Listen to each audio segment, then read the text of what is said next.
live episode of Surviving the Survivor. We bring you the best guests in all of true crime. Don't forget to subscribe and smash that like button. Here's your host, Emmy Award-winning broadcaster, Joel Waldman.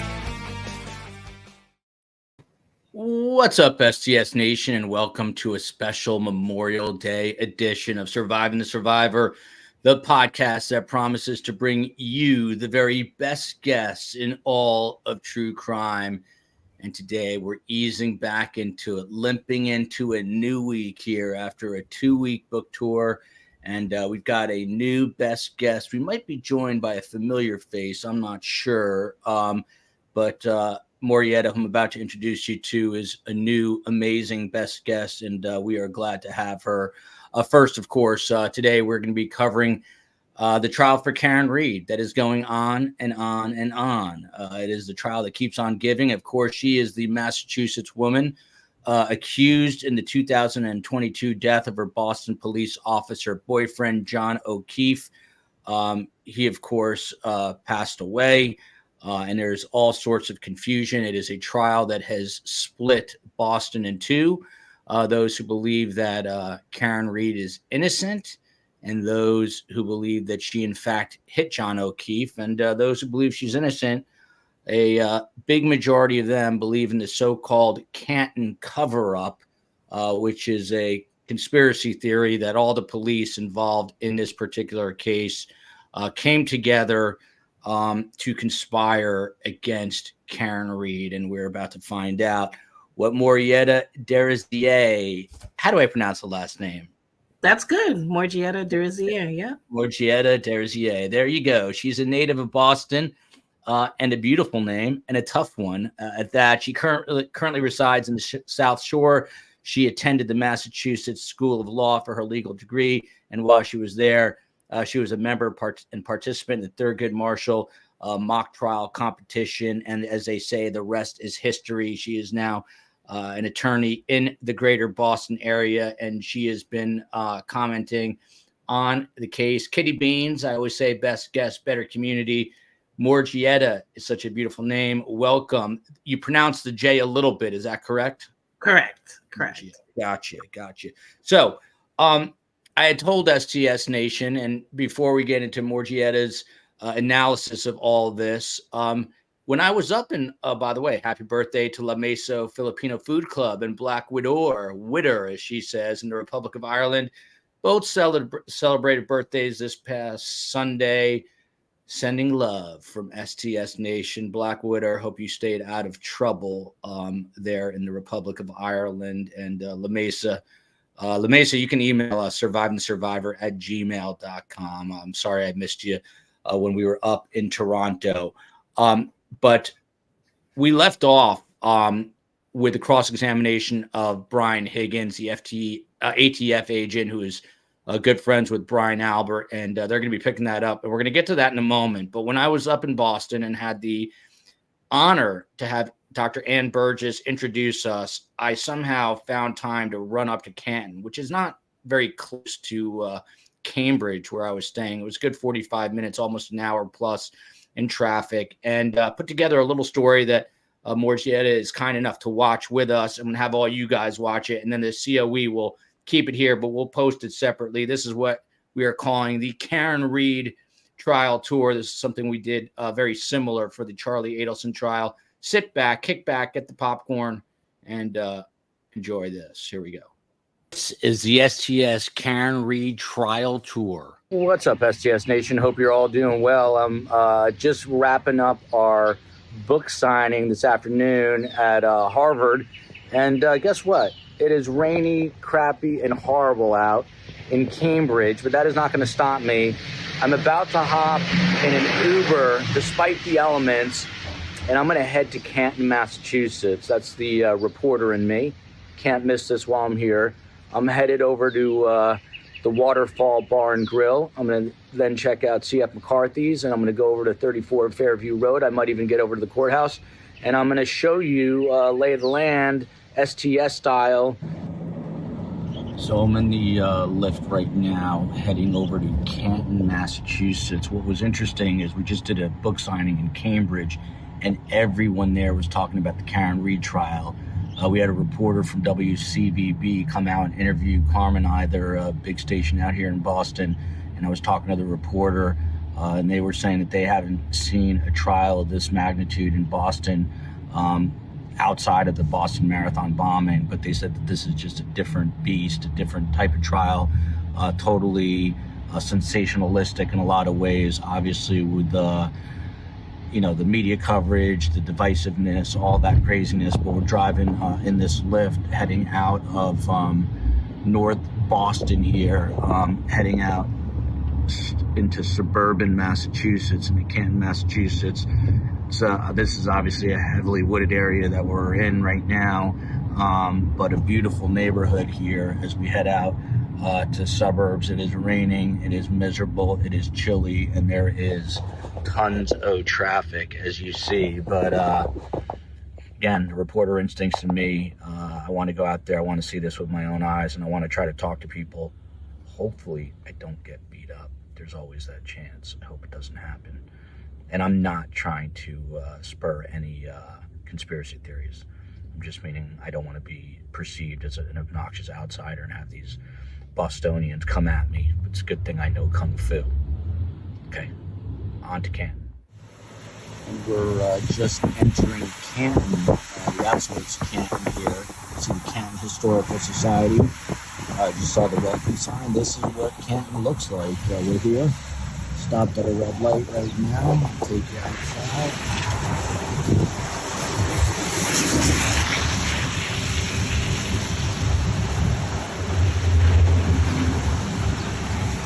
There you have it. We're getting close. We arrived here at the now infamous Waterfall Bar and Grill. Took over an hour to get here with traffic from Cambridge, Massachusetts.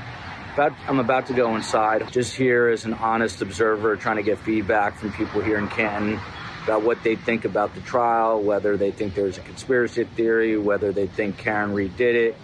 Just trying to search for some answers and see what people here have to say. This is the now infamous spot inside the Waterfall Bar and Grill. I got a Coca-Cola, but this is where Karen Reed and her boyfriend John O'Keefe were last seen drinking together the night he was killed. What do you think about the trial so far? I mean, I think it's interesting. You know, I got to be honest with you. When Keith Morrison gets a hold of it, then I'll know exactly what's going on. Right now, as a working guy, I'm doing a roundup at 7 o'clock. I don't have all the players. What's your gut tell you? You know, I have all the players. Yeah. What does my gut tell me? Well, I would say that something went down. It wasn't just a matter of something really quick happened. I feel like something went down. There's a lot of coaching going on, and there's a lot of, after 18 months, there's a lot of people that they don't remember, and then when they get caught in a lie, they start crying. And half the people, you got your cop lovers and your cop haters, and you know the truth falls somewhere in the middle. You know. Hey, so we just left the Waterfall Bar and Grill, and now we're headed over to, or I'm headed over to see F. McCarthy's, man. This is Canton, Mass, baby. And here we are.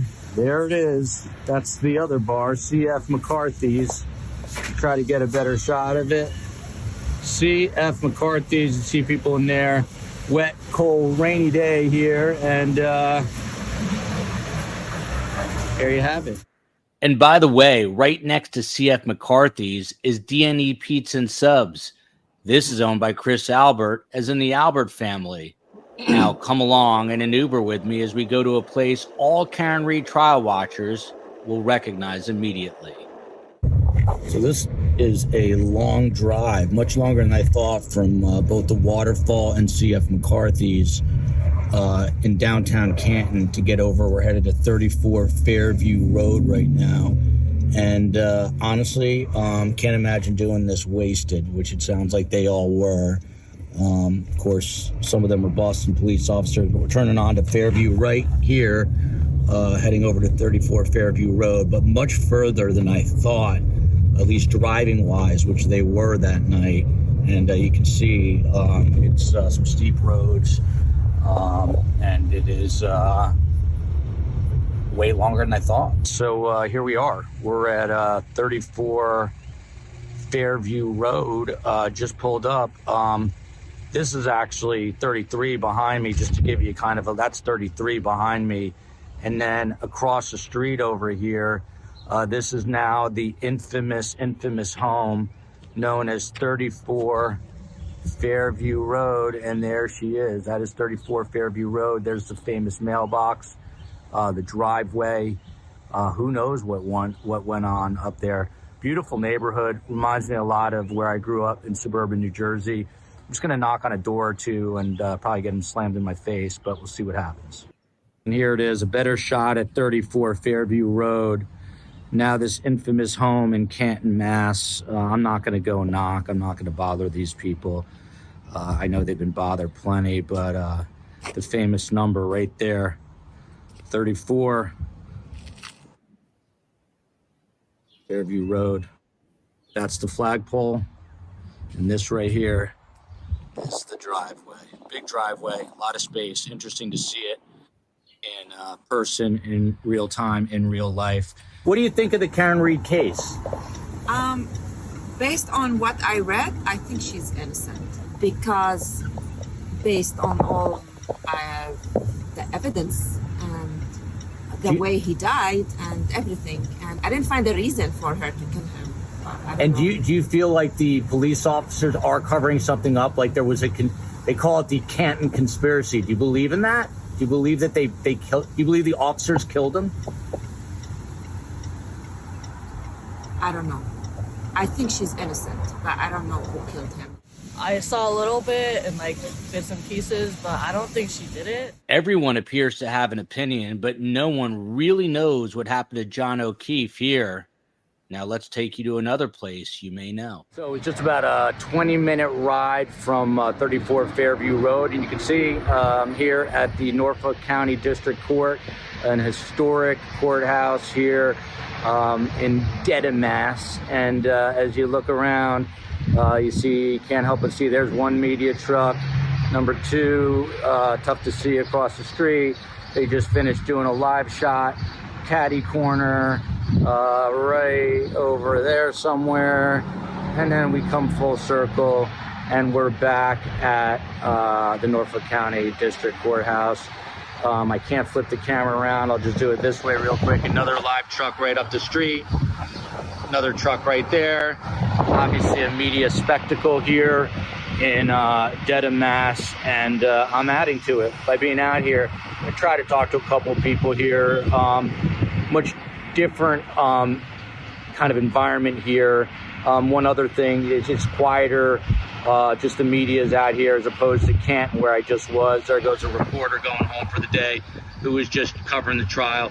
And then outside the courthouse, you'll see this yellow caution tape right here. That is to keep protesters 200 feet at bay. So that's what this is all about. And this is the walk up the sidewalk you see every day. You see Alan Jackson, David Unetti, Karen Reed herself, Assistant District Attorney Adam Lally. They walk right up this sidewalk. This side is barricaded to keep protesters aside and people at bay. And then you kind of get here to the good old steps of the Norfolk County District County, whatever many times I just said county courthouse. And these are the now famous / infamous steps. And says it all right there, courthouse. And I'll flip it around. You'll see some of the TV stations are leaving their cameras and lights up for periods of time because they know they have to do live shots from all the news broadcasts. In the morning, the AM shots, there's a reporter actually right now who is practicing her stand-up, something I used to do and then stopped doing. You sound too non-spontaneous. I'm not going to show you her because I don't want to embarrass the crap out of her. But over here you see that she's getting ready for her live shot in front of the Norfolk County Registry of Deeds. There's lights and the whole little camera set up. They're going to go live again at 6 p.m. Okay, I lied. I'll show you the woman. She's over there. She's not talking to herself. She's actually practicing her opening lines for her story tonight. Tune in tonight at 6 p.m.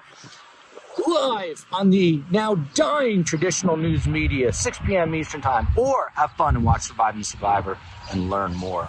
Do you believe that Karen Reed hit him? Do you believe in the so-called Canton cover-up? What do you believe at this point? And we're literally right here at the courthouse.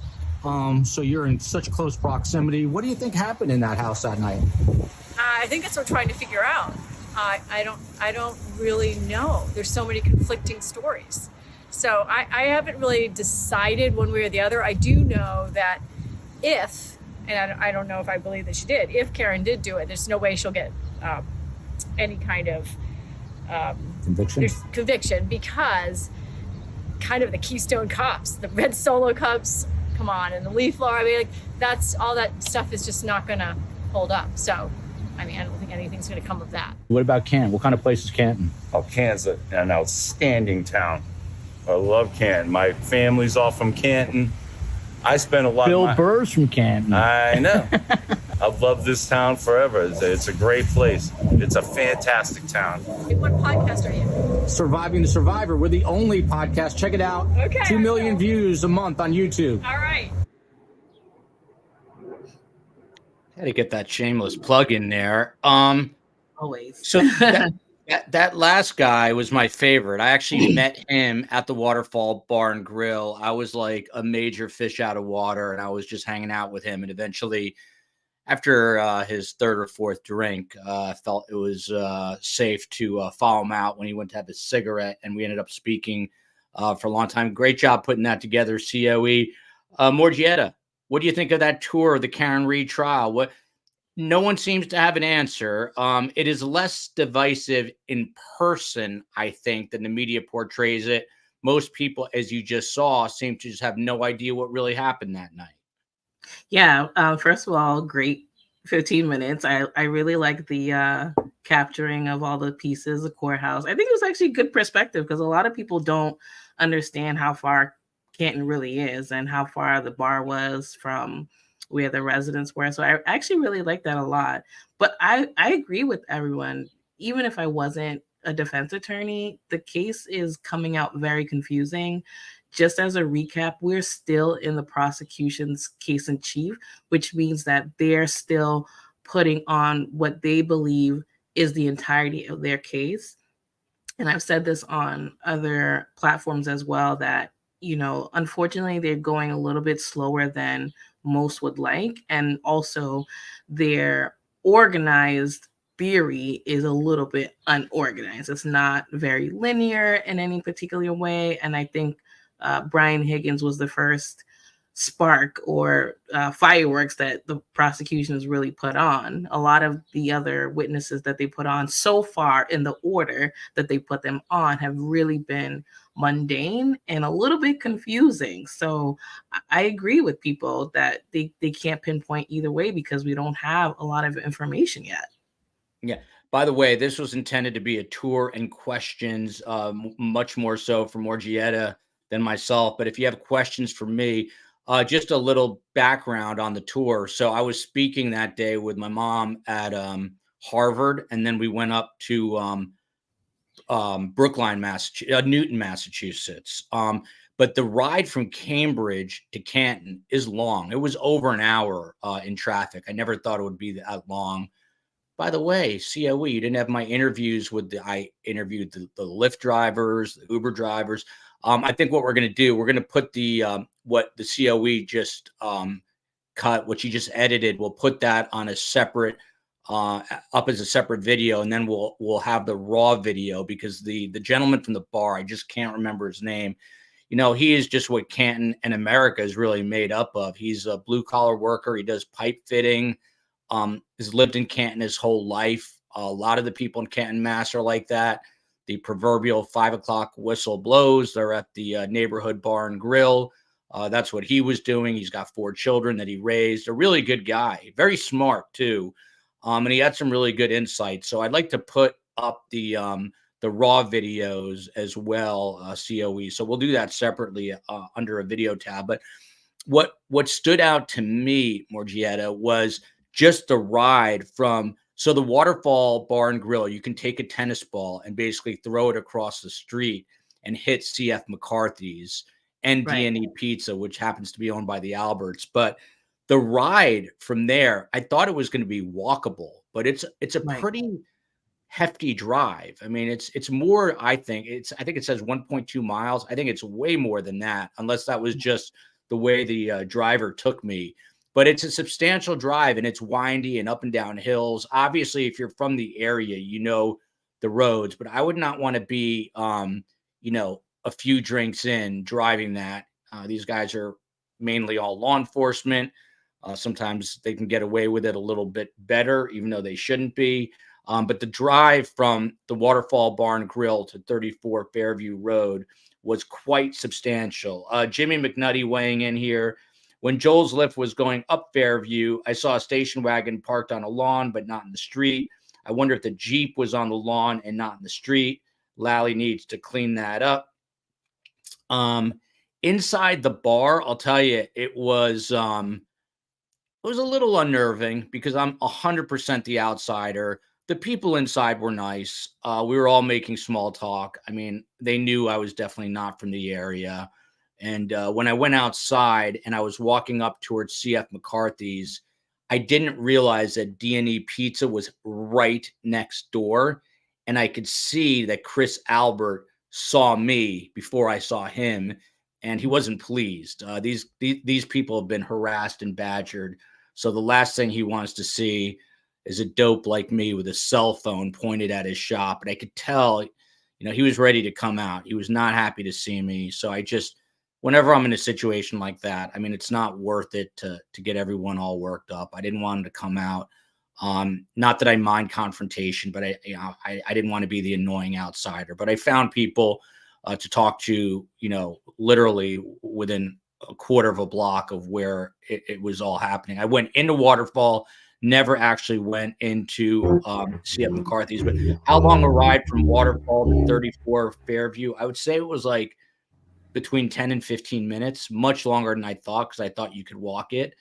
What do the drink glasses look like? I wasn't in CF McCarthy's, but that's the other thing. I ordered a Coke because I was speaking with my mom right afterwards, and I didn't want to be slurring my words, and everyone else is having drinks. So when they saw that, that was another surefire sign. But Morjieta, to you, I mean, much more broadly speaking, do you think the Commonwealth to this point has made its case? And furthermore, who do you think's winning at this juncture? So to the first point, they absolutely have not made their case yet. And I think the hard part is that for the jurors and the viewers and everybody who's watching and participating, it seems really, really, really long. I mean, at this point, we haven't even had any medical information put on by the prosecution to determine how he passed away, right? And that's a crucial piece to proving the element that they're charging Karen Reed with. I think a lot of the information and witnesses that they put on, it seems necessary for background information, but it also seems really redundant. And the worst thing that you want as an attorney, whether you're the prosecution or a defense, is to bore the jurors. And so I feel like, they're cutting close to that borderline where the jurors may either forget information, be bored with information, recall information differently. And, just to point out, there is no replay button for the jurors, right? They remember the information how they remember it. They will have evidence with them, whatever documents were submitted. They'll have the text messages, they'll have, the video and pictures from the bar, but the testimony is as they remember it. They don't get the luxury of the FTR system, which is the system we use in Massachusetts to record hearings, to play it back. And so when you have information that's either confusing or not organized really well, it causes people to come to their own conclusions, which you never want as an attorney. You want them to remember things the way you presented it and not have them have questions upon, was it a light blue car, or was it a teal blue car, or was it a dark blue car, right? And I feel like at this point, the jurors are starting to get to that borderline. And are they, I'm sorry, I missed that. Are they allowed to ask for transcripts though, while they're in deliberations? No. So, and they're not also not allowed, as most people know, to do any independent research, right? Right. Some trials I've been in, they take their cell phones for the day. They give them back if there's emergencies with their family, sometimes not, right? So the only thing that they really, really have to rely on is their memory and their notes. So they do get a notepad, as most people know. They take the notes as they remember them. But when they go to deliberation, that's why you have that many jurors.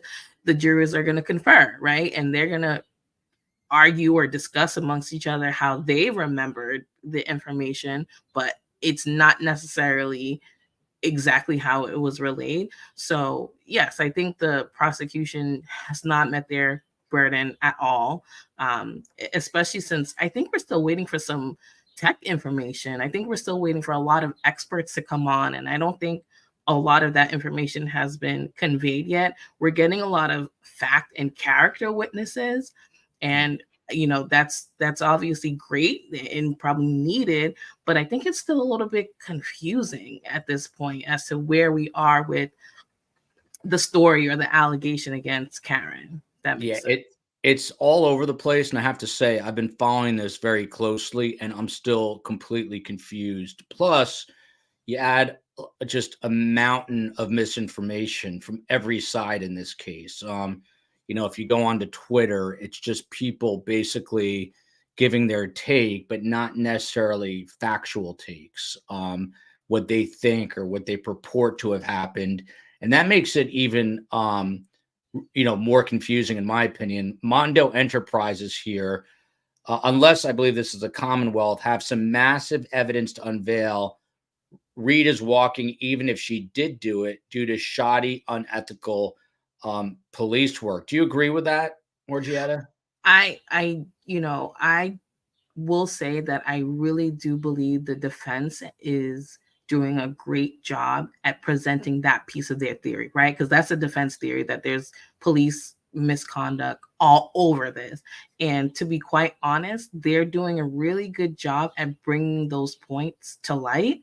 And remember, it's the prosecution has the burden of proof beyond a reasonable doubt, right? So that element of doubt so far, just as a juror, just as a witness, just as someone watching it, a lot of people agree that it's there. That element of doubt is really there. So does she walk because of that? Only time will tell. But as far as the presentation has gone so far, the defense team is doing a really good job at pointing out some of the less inclined police work that has gone throughout the investigation.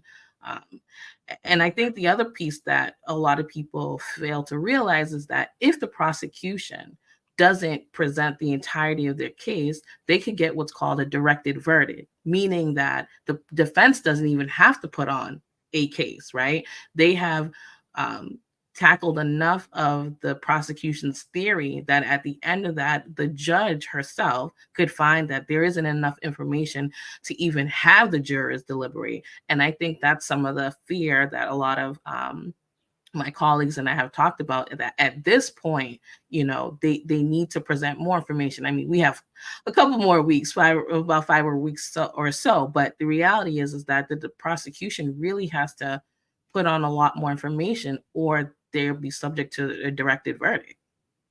That's a really interesting point, I think. But in fairness to the Commonwealth, and you mentioned it earlier, we really haven't heard a lick of forensic evidence yet. It's all been character witnesses for the most part, and law enforcement and EMS. This is interesting because Elizabeth says, I really dislike Alan Jackson's tactics. And I did ask up in Canton, and people said, hey, he's a slick LA guy. So they definitely feel that way. But in the same breath, you have deep thinker Deb talking about Adam Mullally, the ADA, and going, he's a sleeper, and meaning he's putting people to sleep. What about that? What about the dynamic? I always hear from defense attorneys the kind of the theatrics that are involved in a courtroom trial, And they're two really, really different styles. Alan Jackson, again, he represented Kevin Spacey. He's literally a Hollywood attorney. And then you've got Adam Lally, who kind of just very mundanely spits out, the facts as they need to be spit out. But two totally different personalities. Who does that favor? Does it favor the hometown Adam Lally or this Los Angeles attorney, Alan Jackson? So I'll be quite honest with you, and I've done a number of trials, and it really shouldn't matter, but the jurors sometimes lean toward who they like the more and who is more entertaining in presenting the information, right? And so Alan Jackson is going to give you that direct, made for TV, right in your face kind of presentation, and he's done that. Will that sway the jurors a little bit more because he's keeping them awake, he's keeping them engaged, he's pointing out to different things? Perhaps. I think I do agree with the two styles that Lally is getting the information out, but that's the prosecution's job, right? Is to present the facts in the what they call the light most favorable to the moving party, right? So Lally is doing that, but in a jury trial, presentation is extremely important. And even though it shouldn't be that way, sometimes, and I've gotten this feedback too as well, is that jurors will say, I like the presentation tactics, or I don't like the presentation tactics. And that made me feel like I could trust that attorney more or trust that attorney less. I think the consensus from what I've heard so far is that there are people who don't like Attorney Jackson's presentation, but from my core group of people, they like it. It's direct, it's in your face. He's quote unquote doing his job, right? Which is poking the holes and creating that reasonable doubt. And that may make him more likable to the jury, right? And so it goes back to your question on who's winning or who's losing. If you're talking about presentation, so far the defense is doing a better job presentation wise and quote unquote winning wise, but still a long way to go. Yeah, and it's going to be interesting. I think the long way to go part is the forensic experts and what they bring to the table. But keep in mind, the defense is going to have their own forensic experts that are going to play to their narrative. So then it's going to be a matter of which expert you believe. I mean, to that point, Morjieta, I mean, how do you know which expert to believe? Because you're going to have different experts talking about the exact same thing. Let's say the speed of Karen Reed's car going in reverse. How does the juror know which expert is actually on point and which one is not? Again, it goes back to a little bit what I was saying about the attorneys. Who's going to come off more credible? Is someone going to be more direct in their presentation? They're also going to go into their background. How long have you been an expert? How many trials have you done? How many theories have you explored? Did you see the evidence in person? How long did you dive into the evidence, right? So these experts are going to be under a very, very, very small microscope in terms of your expertise. Are you truly an expert? And I think they're going to have to really put their best game forward on either side for the jury to believe them, because I agree, they're going to be talking about the exact same information, but it may just come down to length of being an expert. How many murder trials have you testified in, examined, and things of that nature. And again, it comes down to likability, right? And so the jury may sway more to one expert or not if they like them, if they like their presentation more. So they got to be really careful. Brandy here. Chris Albert said it was a 5-minute walk from D&E to Waterfall. I would say it's much less, actually. It's probably a 1 to 2. It's literally across the street and just a hair south. I don't necessarily believe that this is true, that the Alberts are the Murdochs, referring to Alec Murdoch of Canton, because I did ask the guy you saw who's a Canton lifer, and he didn't really know any of them. This is a good point from Victor Barraza, and we heard this obviously in the Brian Higgins testimony. I'm going to break some of that down in a moment with Morjieta, but how come the Alberts, Higgins, and McCabe's are all butt dialing each other?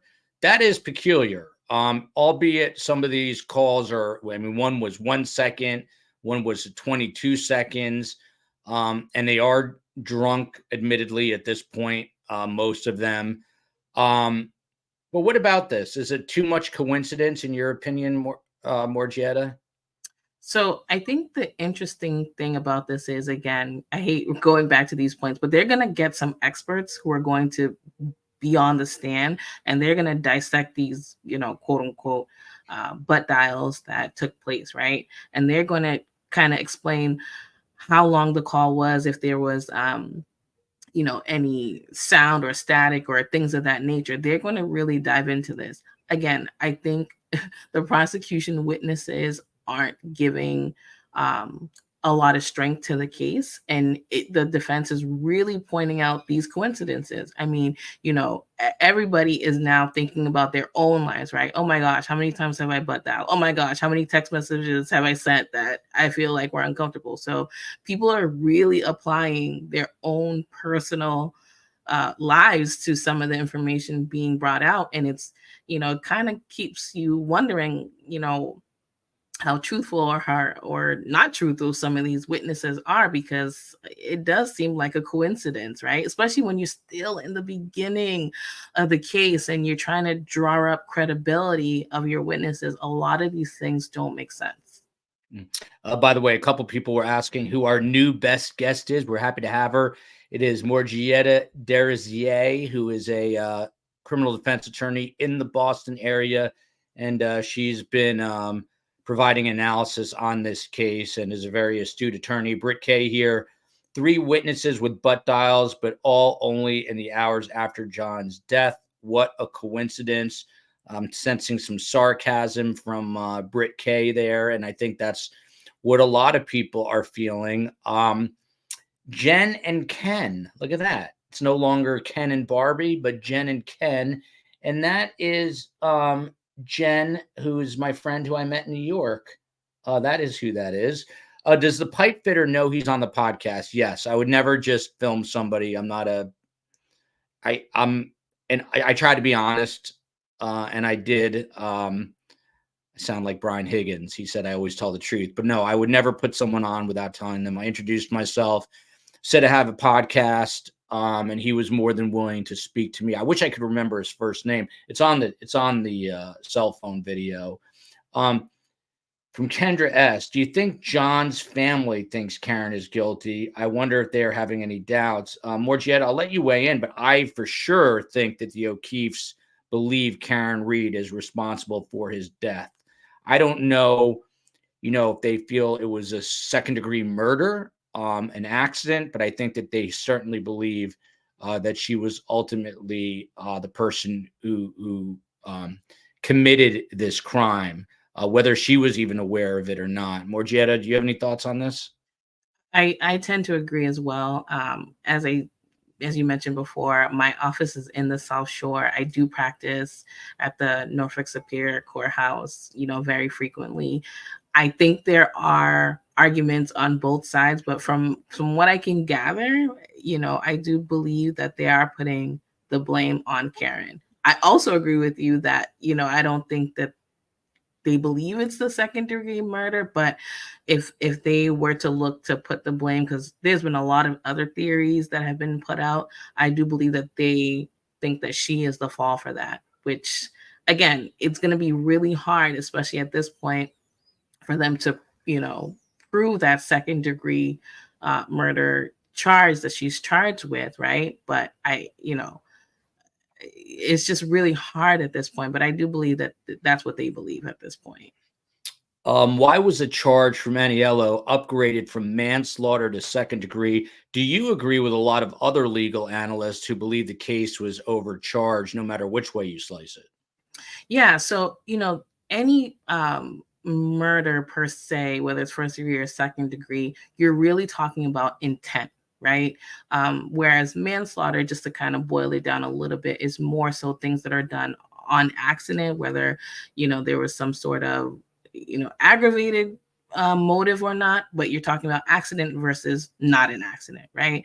And so the hard part here is that they're essentially saying that she intentionally did this. And I think that is where we have the overcharge, right? Because where's the motive? I know they talked about Aruba, and now they have her text messages out there, and was she under the influence, and did she not provide aid and things of that nature? So they're trying to prove that either A, she did this intentionally, or if she quote unquote didn't do it intentionally, that she didn't take the requisite steps to, save his life.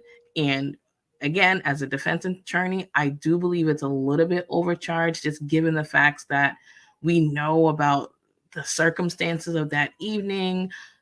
So far, we really don't have a motive as to why she would do something quote unquote intentionally. So I do agree with a lot of my counterparts that it's a little bit overcharged and a harder burden to prove from the prosecution standpoint.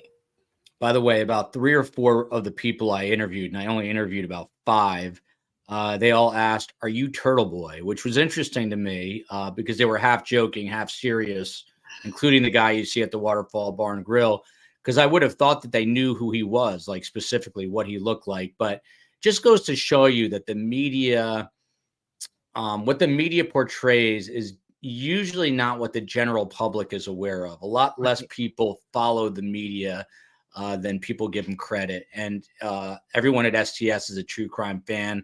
So you guys are, following this much more closely. This guy's a pipe fitter, the main guy I talked to, and he's got a day job. So he's not watching it the way we are necessarily watching it. Coffee Cake here wants to know, Morjieta, if you have ever been before Judge Beverly Cannoni by any chance. I have. And I think I've been asked this question a couple of times. She is going to get straight to the facts. She is not going to allow a lot of leeway on either side for information that is not direct and relevant. So you will see a lot of her asking questions directly of a witness. You will see a lot of objections without a foundation or basis, and she'll just make her ruling, because as a judge, her job is to make sure that the facts get out to the jury in a direct and a concise way.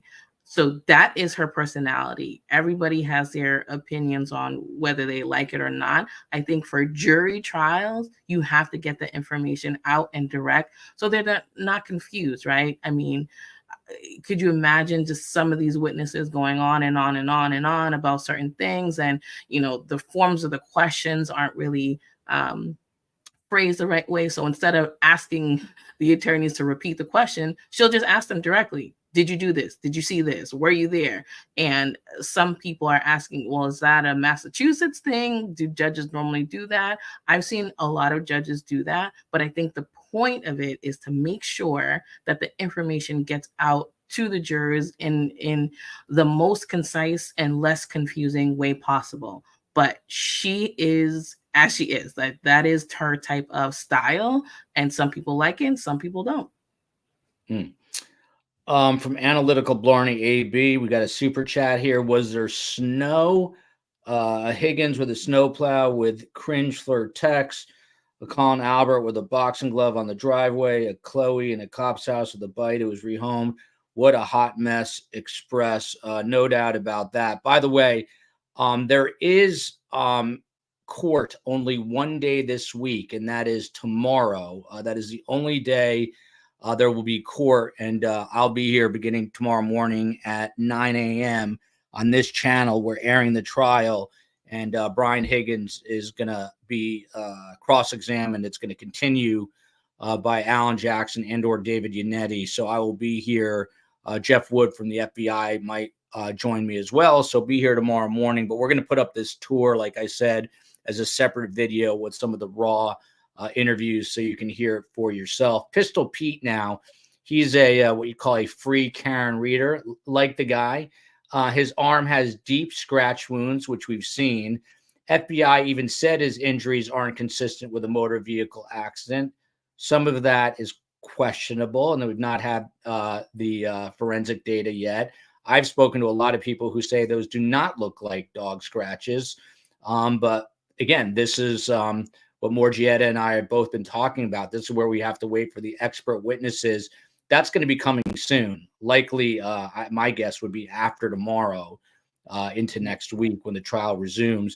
Also, Jen McCabe's 227 Google search is 100% real, yet some people think it's not.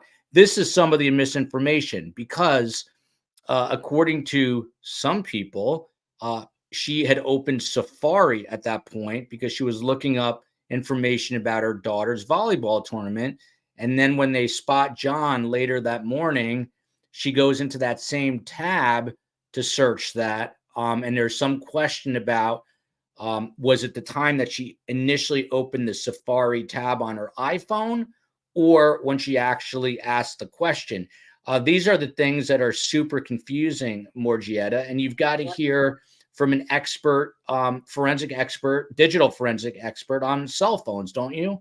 Yep. And I even think when she was on the stand during cross-examination, it was even confusing getting her to pin down, was it before? Was it after? Well, what do you say it is, right? And so that whole conversation back and forth was confusing, right? So we really need these experts at this point. I think the jury and the public has gotten the gist of what the prosecution is saying, but we're still at the, okay, so prove it stage, right? Because everything is still very circumstantial, right? Some witnesses have been great. Some witnesses have not been great.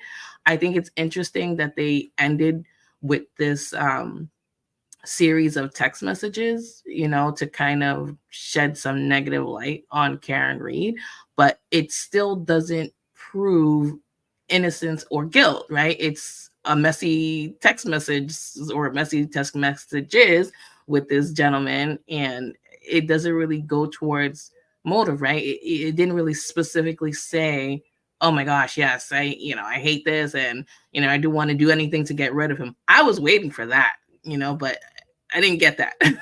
Yeah. So we need these experts. We really do. And here's a tale of two trials and one Cindy. Linda says conspiracy exists, followed by Katie Girl, who says no cover-up or conspiracy, followed by Elizabeth, who says, I agree, no conspiracy, followed by Empty Pockets, absolutely a cover-up. So two who say it's not a cover-up, two who say it absolutely is. To that point, and this is where I'll get the hate mail, not you, Morjieta, but I don't even know the number of witnesses that we've had up so far, but it's, well up to a dozen, if not more. And we did hear multiple EMS and even a friend on the stand say that they heard Karen Reed say, I hit him. Then there's debate over whether it was a declarative statement like I hit him or a question mark, I hit him. But to the conspiracy point, in your experience as an attorney, how hard would it be to pull this off with the amount of people who are testifying that they could all keep their story straight? Really hard. I think that there are just so many moving pieces with a conspiracy, but I also feel like it's when you put all these pieces together, you have to question some of these. They all can't be coincidences. It's just not possible that all of these moving pieces can be coincidences, right? And so I think, again, just going back to the tactic of the defense team, right?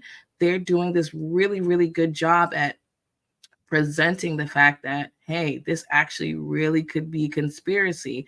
And the prosecution isn't really doing a whole lot to refute that, except to put on additional witnesses to prove that it isn't a conspiracy. So it comes out to this really confusing mess, which is why you have people that say it is a conspiracy and people that say it's not a conspiracy, because it's not clear, right? And so as the theory goes, if it's I don't know, it's no, right? Like, so is it, there sounds like there could be a conspiracy, but I think that a lot of information needs to be presented on both sides if they're going to support conspiracy or not conspiracy. I think for me personally, it's just confusing at this point,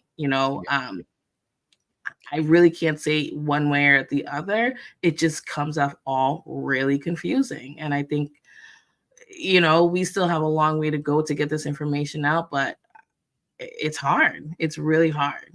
And let us not forget the defense's first 4 words in their opening statements by David Yannetti was Karen Reed was framed. They rolled the dice right there, because they right out of the gate said, look, this is a conspiracy. By the way, Jen Del Rio, Joel COE, and Best Guest, thank you for your boots on the ground, unbiased coverage. Please keep it up. We love you. I'm literally just curious. That's why I'm so interested in this case, just asking questions. Is it possible, Morjieta, that the jurors at this point believe the witnesses who said Karen Reed said I hit him, and that she did in fact hit him, and they're completely confused about everything else separately? Why are there these butt dials? What was going on in the house? But that didn't necessarily affect Karen Reed's situation with John O'Keefe. Is it possible that they are sure of one thing, but not sure of the other issues at play? So what I will say is, if you've never had the pleasure of doing jury duty, jurors take their jobs very seriously. They like to analyze. They like to hear all facts and all sides. I would be very surprised if they've reached that conclusion, that they believe certain witnesses over other witnesses, because, again, they are very far from the completion of the prosecution's case, and whether or not the defense is going to put on a case, we don't know yet, right? And the defense doesn't have to put on a case if they don't want to, right? They could essentially move forward on their theory of not guilty just on whatever the prosecution brings to the table. So I think that it's a little bit premature to say what the jury is believing, because in my experience, after speaking to, many people who've sat on juries and, doing jury trials myself, they really want to hear everything. They try not to form any conclusions until they hear all of the evidence and until they hear the closing arguments from both sides. And they take that very, very, very seriously. So I think it's a little premature for that.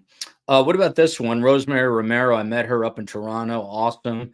And she was holding a sign that said, "This is Rosemary Romero," which I loved. Should Karen Reed take the stand? If you're advising her, if you're her defense attorney, would you ever tell her to take the stand in this case? The $1 million question, right? Yeah. To be honest, I've had plenty of jury trials where I knew from the beginning my client is not taking the stand. They're just not going to do it. They don't have to. And I think, just one little tangent, they don't have to meet any burden, right? They just have to disprove the prosecution's case in chief, right? And a lot of people feel like, as a defendant, I have to take the stand to get my story out. So the real question is there anything or everything that Karen can say that she can put through another witness or other evidence or other testimony? Does she actually have to take the stand?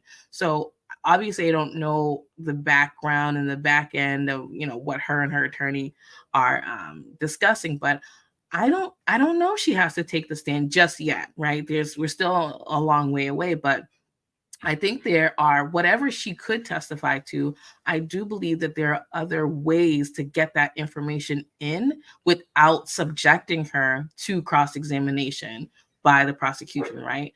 Because that's what as a defense attorney, that's what your fear is, right? You don't want your client, who is also a defendant, to quote unquote be crucified on the stand, right? Under the guise of all these cross-examination questions in front of the jury. So is there another way I can get this information in, regardless of what she's going to testify to? Is there another way? So right now, if I'm looking at the case the way it is right now, I would not put her on. Why? I mean, they haven't even met their burden, right? But later on down the line, only time will tell. But as of right now, no. Analytical Blarney, defense is presenting very reasonable doubt. Love this guest. What's not to love about Morjieta?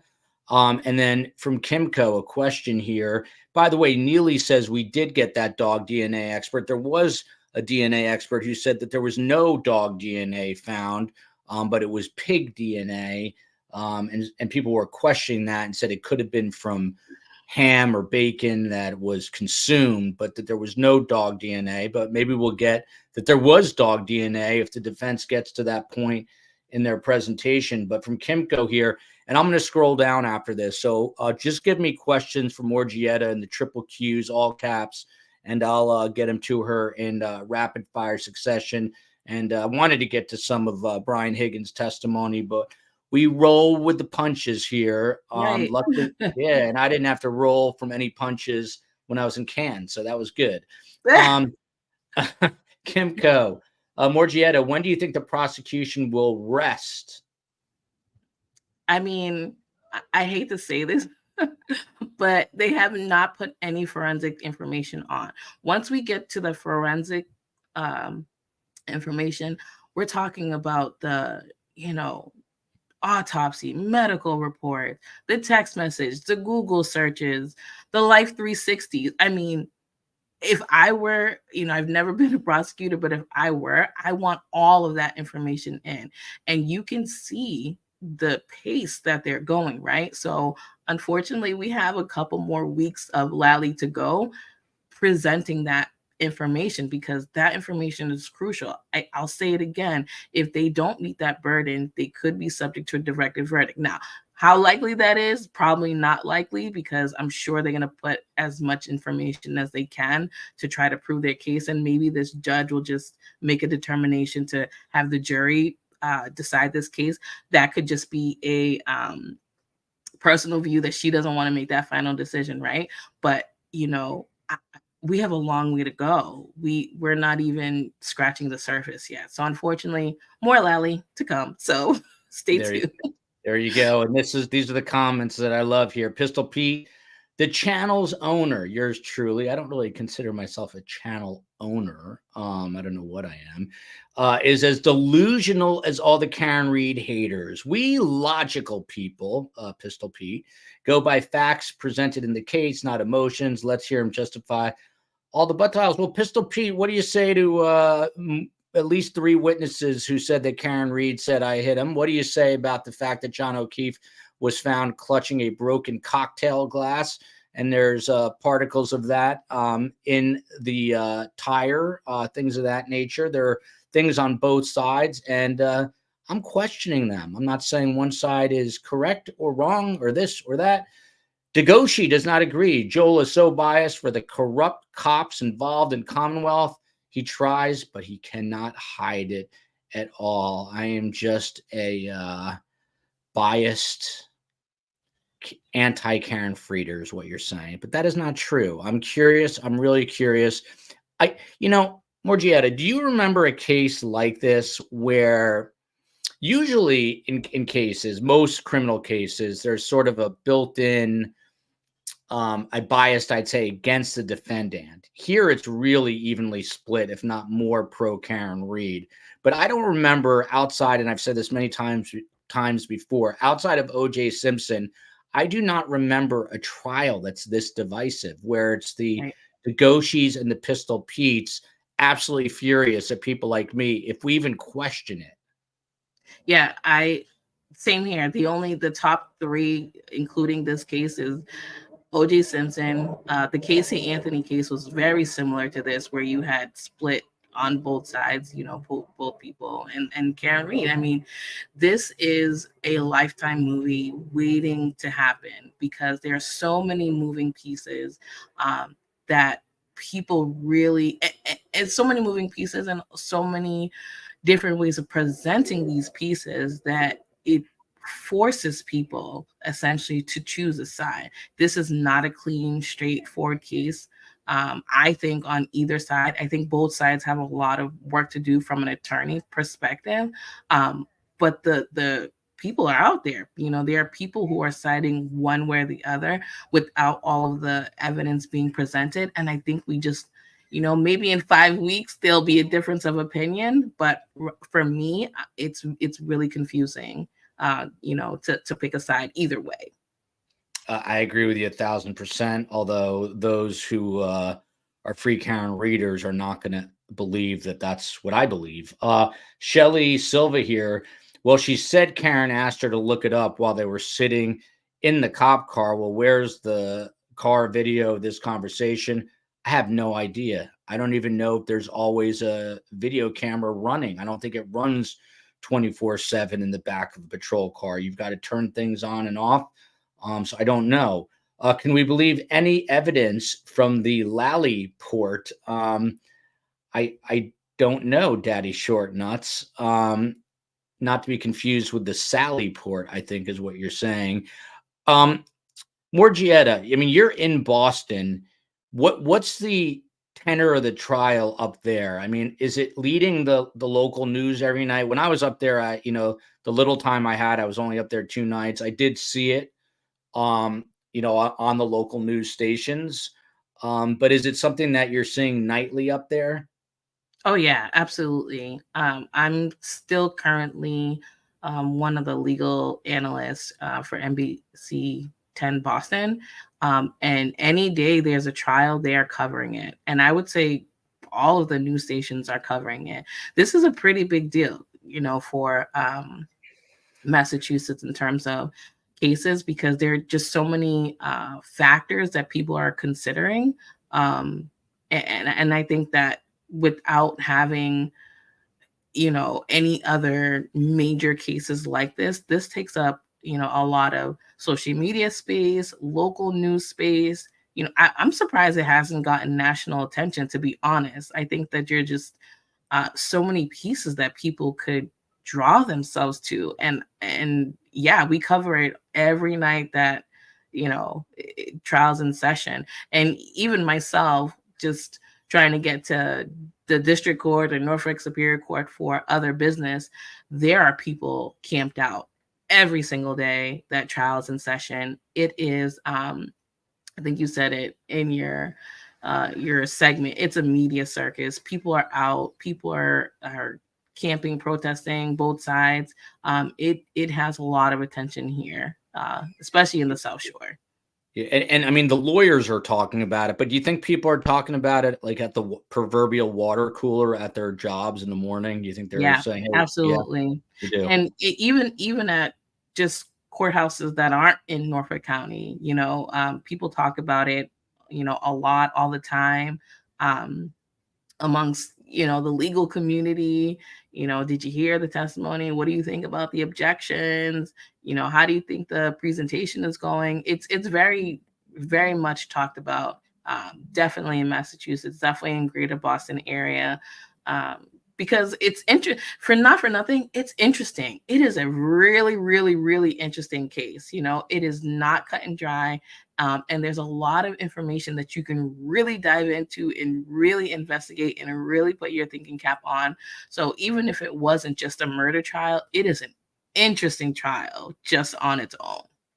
1,000% agree with that. And I mean, and that's what's so intriguing. It's, I'm one of these people that admittedly, I'll hear the Commonwealth say something and I go, wow, that's a good point. And then I'll hear Alan Jackson say something and I'll go, wow, that's a really good point. There's certain things, that are bigger points than others, but both sides are making, I think, interesting cases. Elf here says or asks, why did the Alberts, I think is what you're trying, or Brian Higgins and Brian Albert, why did they destroy their phones? Amazing question. And no real answer. No real answer. Yeah. I mean, there's theories I could give you that maybe they were freaked out and said, we're better off without these phones. Brian Higgins made it really clear when he was giving testimony that he was asking another, I guess, federal agent or someone within the Canton PD, I forget which, to help him extract text messages that he was asked to provide. And that's why he said he was getting that help. Is that something that you bought, Morjieta, that he was actually trying to get the information that was being asked of him, or that he was up to, ulterior motives? What I think is most interesting about that point in these phones is that throughout the hearings at some point, I haven't been able to pinpoint when, there was a court order, right? And I know that some of that information came out. They may go back to that on the cross-examination for tomorrow. But the idea is that at one point or another, he had to keep that phone. And the idea is that, or the theory is that, there was this gray period between when the order was lifted and when he destroyed the phone, and whether he quote unquote had a right to or he didn't have a right to. I think it's, again, just goes to the defense's case as to why would you destroy a phone anyways, whether there was an order or not an order, or if you were extracting information or not extracting information, why destroy it anyways, or why get rid of it anyways, right? Creating that reasonable doubt. I'm a creature of habit. I've had my phone for 7 years, and I don't know, you'd have to really, really convince me to get rid of it, right? And so, especially when the circumstances surrounding it's really, really tough to make that sell, right? And so it's hard to believe something like that. And the icing on the cake is that this is a federal agent, right? And so even if you had no idea, or if you were extracting, whatever the case may be, why, just understanding the position that you were in, would you feel that would be appropriate? I don't know. I think all of these are questions that are probably going to come out further during the cross-examination tomorrow, but it is questionable, especially for the average day person who's watching this. Why would you do that? Yeah.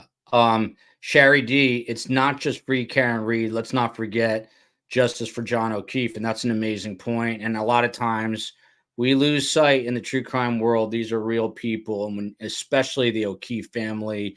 John O'Keefe lost his sister to brain cancer, his brother-in-law to a heart attack. He took custody of her children. Then he ends up dead. And you can see the pain in Mr. O'Keefe's face, and obviously Paul O'Keefe, the brother. So that's what it's really about. You want to get justice for them.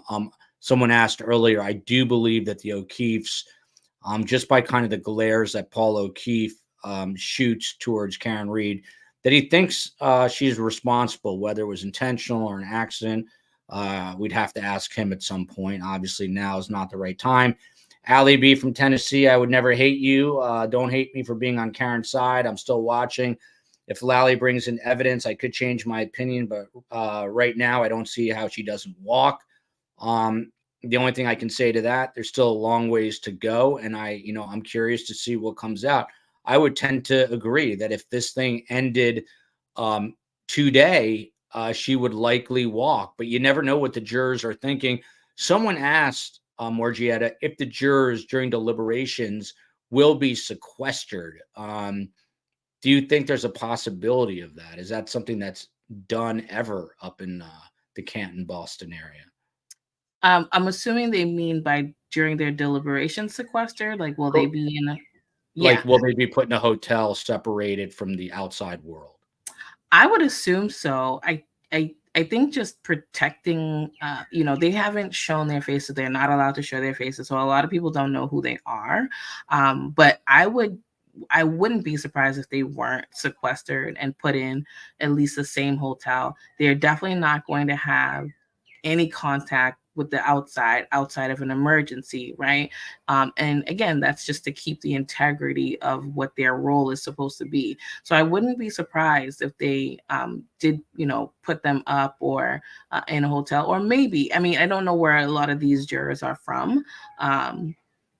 In a lot of other jury trials that I've had, I know they just go home and come back for the night. I've had long trials. I've had a 12-day trial, and they come back every single day from where they are, right?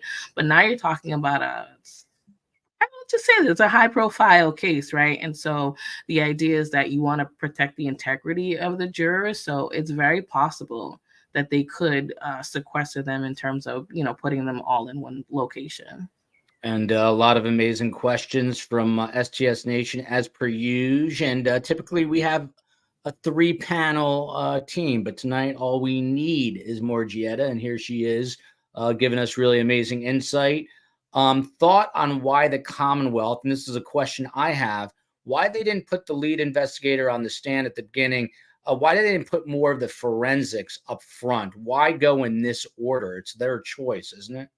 It is their choice. And I've said this as well on other platforms that I, may get crucified for this too. I don't like their organization of this presentation of the facts. It really does come off confusing. If anything, I would have, if they're trying to paint Karen as this not so great person, why not start out with some of the text messages and all these other evidence? Because you want to come out with your quote unquote strongest piece of evidence, right? Because the jury's fresh, they're going to be paying attention. It's going to be right there.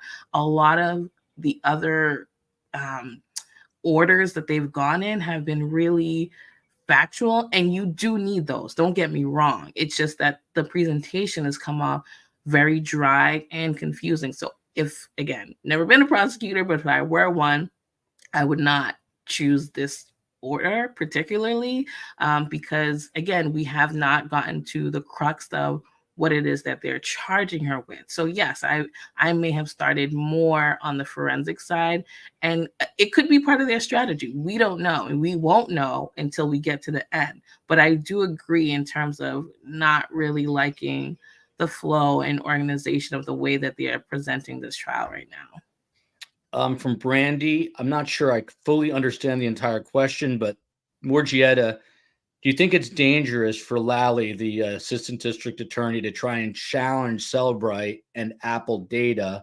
I don't even know that he's going to do that. What will this mean for future cases that rely on data like this? Of course, Celebrite is a company that deals with digital forensic data. We haven't gotten there yet, but what about this question? Yeah, I think we need the experts. I'm not sure if I think he is challenging, but I think once the experts come on and give a further explanation, we will see more particularity on the theories of that particular point. But anything really is subject to, changing of the rules for these particular companies, maybe changing the laws on privacy and things of that nature. I think. And again, I hate to beat a dead horse, but it really is about getting these experts on the stand so we can really dive into what some of these theories are that the prosecution are trying to draw out and draw attention to. So I think it's a little too soon to say whether or not it's being challenged. Then you've got Kevin C. here. John was not clutching a cocktail glass when he was found. Karen did not say I hit him. She said, did I hit him? Even though that's not what the witnesses said, but Kevin says the witnesses are putting words in Karen's mouth. I think we just have to all be careful to not put words in other people's mouths. Ms. Smith here, and this is an interesting point. Does anyone think it's possible this was a tragic accident, maybe even a slip and fall mixed with a bit of sloppiness cover-up? If tech experts offset, can the jurors decide Jen's second search equals not guilty? I'm not sure if I fully understand that, but is it possible that there's an alternative theory that something else happened that night aside from either Karen Reed hitting him or a Canton cover-up? Is it possible that maybe he just slipped and fell and then there was a panic that ensued? Morjieta. Anything is possible. Anything is possible, right? But I think that is not for us to decide, right? Because the prosecution has already set forth what they think the theory is. And, people have to really reel back on that point. It's the prosecution. It's their job to prove that they are charging her with this second-degree murder, right?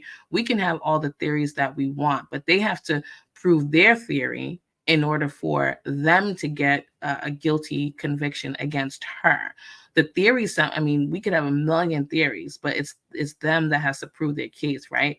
And so having these theories are probably the same thoughts and ideas that the jurors are having, right? But the defense doesn't have to put on a theory, right?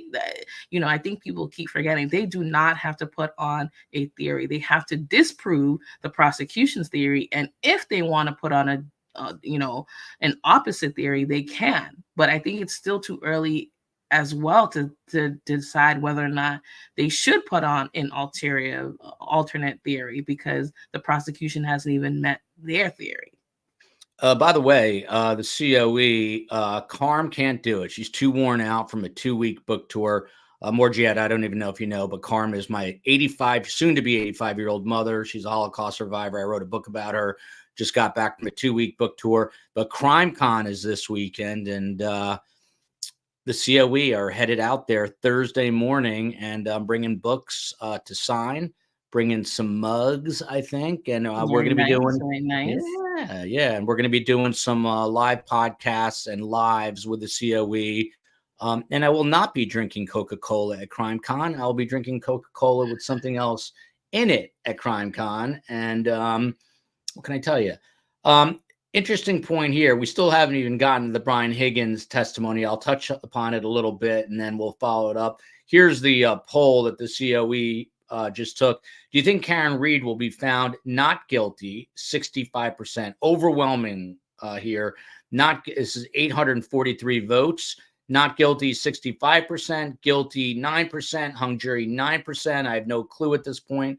17%. So STS Nation, if you are the jurors, and you're not, but if you were, Karen Reed would be walking. But that is also before any of the experts, the true experts, take the stand. But Morjieta from Kimco, what will verdict day be like? I worry when people act like this in chats, what they'll do in person. Let's all just be happy we are alive and healthy. But there'll obviously be stepped up security. Absolutely. You know, there's been people covering this case, and there's been a lot of, polarization. But what do you foresee for verdict day? And what if she's not found not guilty? What if she is found guilty? Do you think it'll be a worse reaction? I think either way, we're going to get some really, really heavy reaction. I mean, look at the way people are acting now, right? People are literally splitting sides. Family members, friends, locals versus non-locals. People are really taking heart to this, but I agree, that we have to be glad that we are happy and alive. This is a sad case, right? Overall, right? We do have to think about the O'Keefes and their feelings, and that they did lose a loved one. And we also have to think about Karen Reed and her family, that she's on trial. It's hard on both sides, and I'm looking at it from a very neutral standpoint, that, the reality is that either way, like you said, security is definitely going to be increased on the day of, I'd be surprised if they don't have any activity at either courthouses that day. It's going to be a lot for either side. But we just have to remember at the end of the day that a life really was taken, and there's a life on the stand right now, right? So it's going to be hard on both sides. I think it's possible the Alberts or someone on their side did something wrong, which is why they are hiding whatever. But I think Karen Reed probably is guilty. Fascinating comment, because that's what I was kind of alluding to earlier. Maybe it's a little bit of both. God bless Carm. She is still up there with her great-grandchild. Sad day yesterday. Jewish tradition. Ruth Markel's book is called The Unveiling, and we had the unveiling from my beloved father. So we were at his grave site yesterday, and a heavy day for my family. But I said I was going to do it, and I did it. I signed a book to my dad, and I left it there. My mother said it was the dumbest thing she's ever heard of, but made me feel good. So there you go. There's infighting in the Waldman house as well. So Morjieta, just real quick to Brian Higgins. I mean, the juicy stuff that came out, we found out on Friday. I'm completely turned around here. That at one point, Karen Reed texts Brian Higgins, who is a friend of Brian Alberts, who's an ATF agent, and texts him saying, "You're hot." He says, "Are you serious? Or are you messing with me?" She says, "No, I'm serious." And then Higgins responds, "The feeling is mutual. Is that bad? How long have you thought that?" And even at one point, they're over at John O'Keefe's house watching a New England Patriots football game, which is what everyone in New England does. And that evening, she plants a kiss on Brian Higgins, which he describes as a romantic kiss, not just a friend kiss.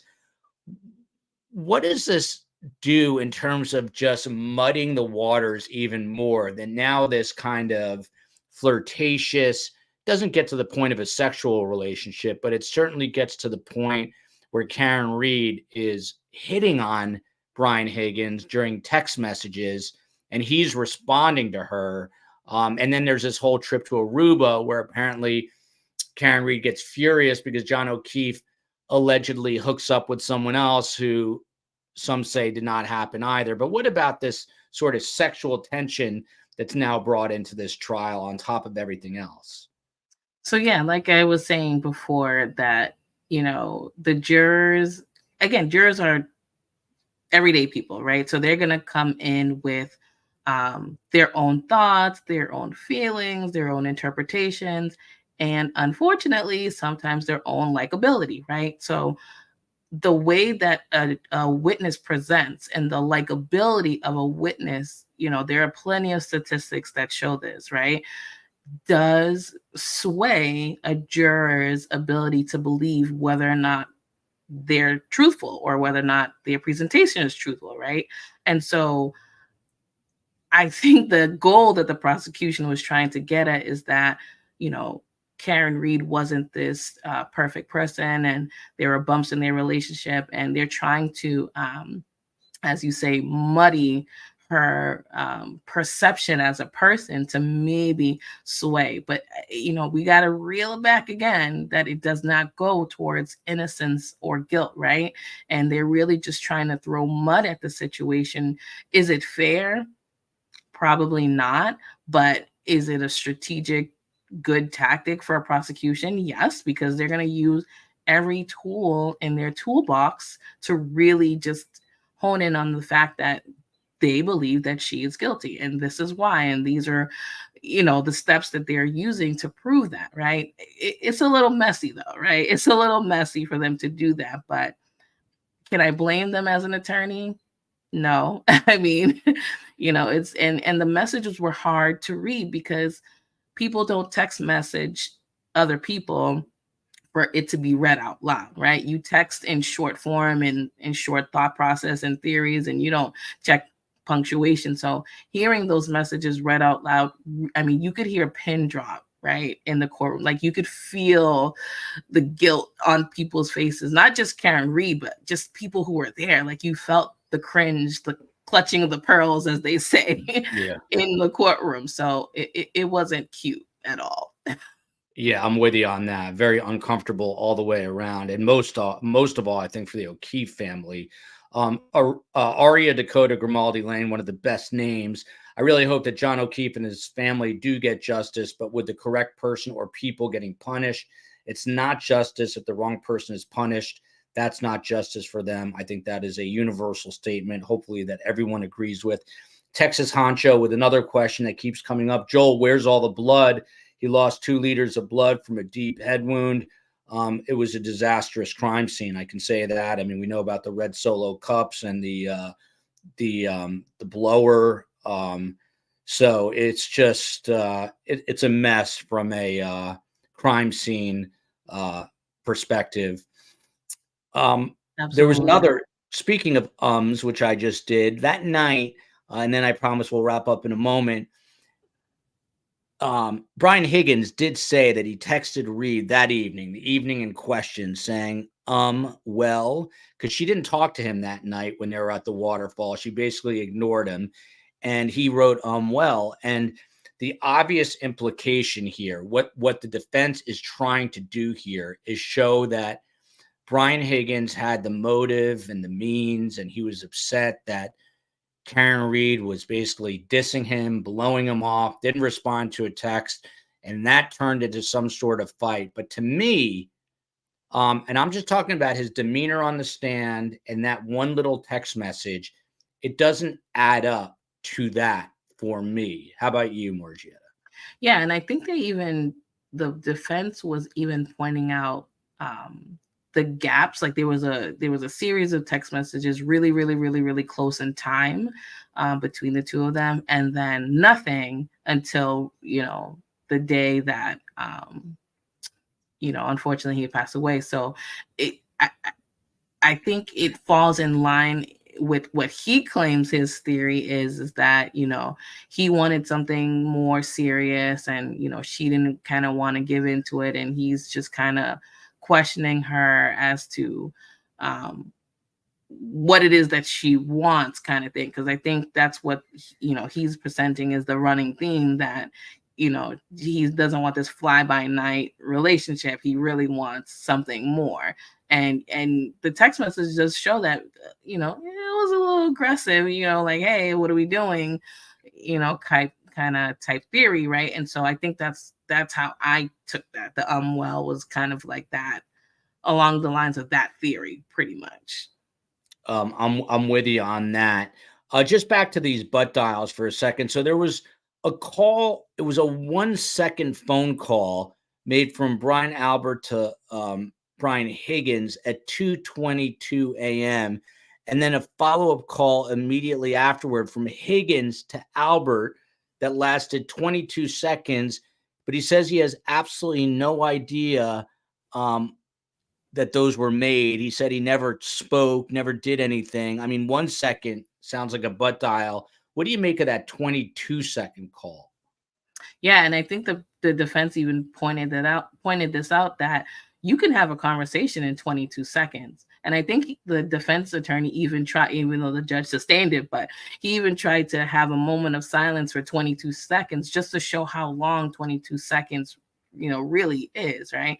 And so I think that's the point, right? That they are pulling out these inconsistencies in these witnesses' statements that will make any person really think for a second, well, let me go pull up my phone really quick and see how long 22 seconds is. And is that a believable statement from this witness or any witness, right? And that's the whole point, that, Alan Jackson may be, this big, hotshot California attorney, but as a defense attorney, I will be honest, he is doing his job, and that is pointing out the reasonable doubt, so I don't know. It does make you wonder. It really does make you wonder.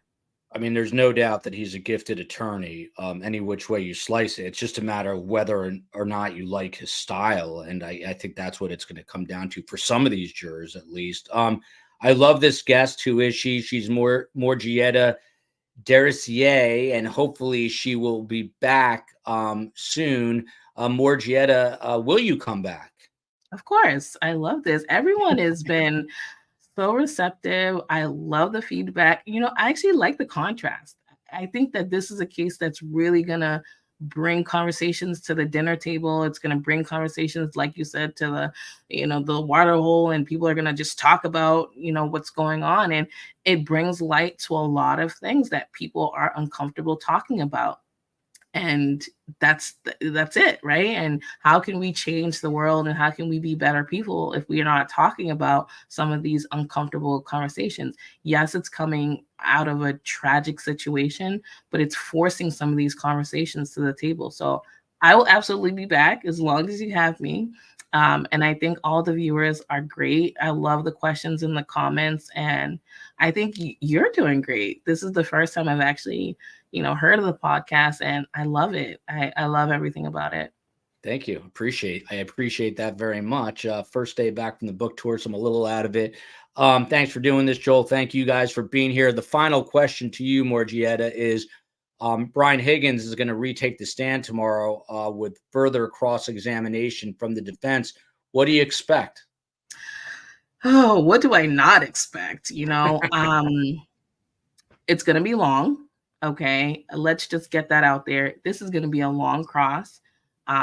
They're definitely going to dive back into this destruction of the phone. They're going to cast some doubt on the way, may go back to the casting of the doubt on the text messages that he sent. I think at one point they were actually trying to make him seem like he was a suspect. they may turn back to that as well. But it will definitely be interesting. I'll tell you that. It'll be long and it'll be very interesting. So I hope everyone gets a chance to watch it. There you go. Nikki Cuds, great show. My head is officially spinning. So is mine. I got the pleasure of meeting Nikki Cuds at our book signing in New York. By the way, the book signing in New York is up on YouTube. It was moderated by CBS News senior correspondent Jim Axelrod, who used to host 48 Hours on CBS News. And he and I grew up together, and he was kind enough to moderate the conversation between Carm and I. He got about 3 words in, but still really appreciate him doing that. And he's going to introduce me to Erin Moriarty, who's now the real host of CBS 48 Hours. And I'm going to say hello to her at Crime Con. So I'm looking forward to that. Huge thank you to Morjieta Derisier. And we will definitely have her back on tomorrow. The trial resumes at 9 a.m. That's 12 and a half hours from now. I'll be here. I'll be watching the trial. I think Jeff Wood, retired FBI out of Boston, will be with us. And we'll be breaking stuff down during sidebars as I try to get some work done before I head off to Crime Con. Until then, love you, America. Love you, South Boston. Love you, Canton, Massachusetts. And, of course, the Republic of Ireland. How could I leave out the Republic of Ireland? Morjieta, hang on one second. See you later, everyone.